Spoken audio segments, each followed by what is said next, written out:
বাঙালিতে জয় শ্রীরামের ধ্বনি দিয়ে মানে হত্যা করা হতো, এখন দেখা যাচ্ছে বাঙালিদেরকে হত্যা করা হচ্ছে, কি বলবেন? বিজেপি শাসিত রাজ্যগুলিতে জয় শ্রীরামের নাম দিয়ে হত্যা করা হতো, কিন্তু এখন দেখা যাচ্ছে জয় শ্রীরাম নয়, বাঙালিদেরকে হত্যা করা হচ্ছে।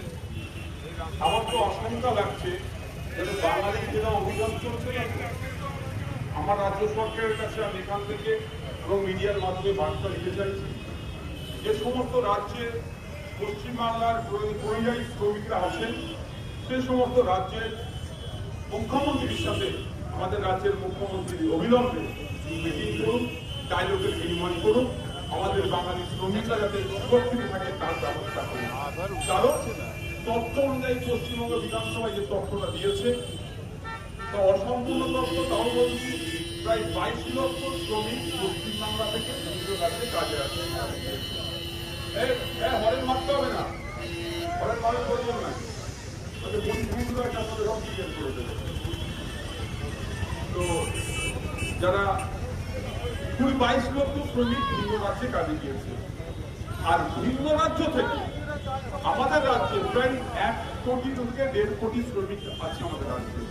আপনারা কোনোদিন দেখেছেন উড়িষ্যার, তেলেঙ্গানার, মহারাষ্ট্রের, কেরলের, কর্ণাটকার বা কোন রাজ্যের পরিযায়ী শ্রমিক যে আমাদের রাজ্যে আছে তাদের সাথে আমরা নিয়ম খারাপ ব্যবহার করেছি না, আমাদের প্রশাসন খারাপ ব্যবহার করেছে, বরঞ্চ আমরা তাদেরকে অতিথি হিসাবে আমাদের বুকে আগলে রেখেছি। তো আমরা যেমন আমাদের রাজ্যের শ্রমিকদেরকে বুকে আগলে রেখেছি, ভিন্ন রাজ্য থেকে যারা এসছে আমরা আগলে রেখেছি, আমাদের রাজ্যের শ্রমিকরা যারা ভিন্ন রাজ্যে আছে, এই ড্রাইভার সাহেব লাইসেন্স আছে, লাইসেন্স আছে?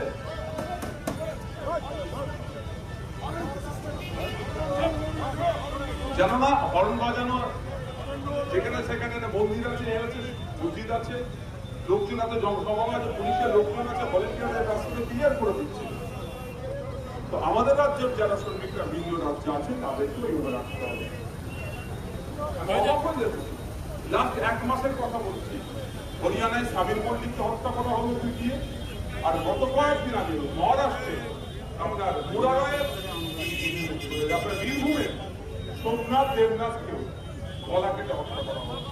এটা কোনোভাবেই মেনে নেওয়া যায় না। এটা যদি চলতে থাকে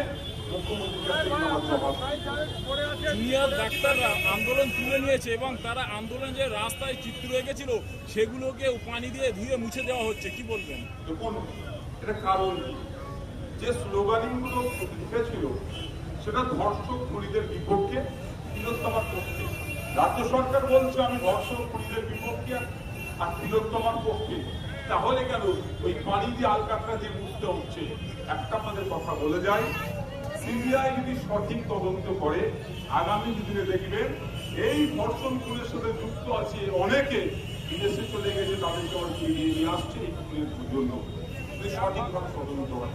কারণ আমি আপনাকে দায়িত্ব নিয়ে বলছি, এই রাজ্য সরকারের এমন কিছু নেতা নেতার ছেলেরা জড়িয়ে আছে ওই খুনের সাথে, সেই জন্য রাজ্য সরকার বিতস্তত হচ্ছে এবং বিভিন্ন ধরনের তথ্য গোপন করার চেষ্টা করেছে এবং তথ্যকে ধ্বংস করে দিয়েছে। ভাইজান, আপনি যেভাবে সোশ্যাল মিডিয়া এবং গতি মিডিয়া তাদেরকে অ্যালাউ করছেন, মমতা ব্যানার্জি সোশ্যাল মিডিয়াদেরকে অ্যালাউ করছেন না, তাহলে কি সোশ্যাল মিডিয়াদের প্রশ্নের উত্তর দিতে ভয় পাচ্ছেন? দেখুন, কে কখনো কাউকে অ্যালাউ করবে তার স্বাধীনতাকে হস্তক্ষেপ করতে পারি না, তবে আমি প্রত্যেকটা শ্রেণীর মিডিয়াকে আমি সম্মান জানাচ্ছি। আমি আশা করব প্রতিটা মিডিয়ায় গঠনমূলক কাজ করবে। মমতা ব্যানার্জি হয়তো ভয় পেয়েছে, আপনারা এমন কিছু কোশ্চেন হয়তো করে দেন সেটা আমি নাও মানে উত্তর নাও দিতে পারে বা উত্তর দিলে ওনার সমস্যা হয়ে যেতে পারে।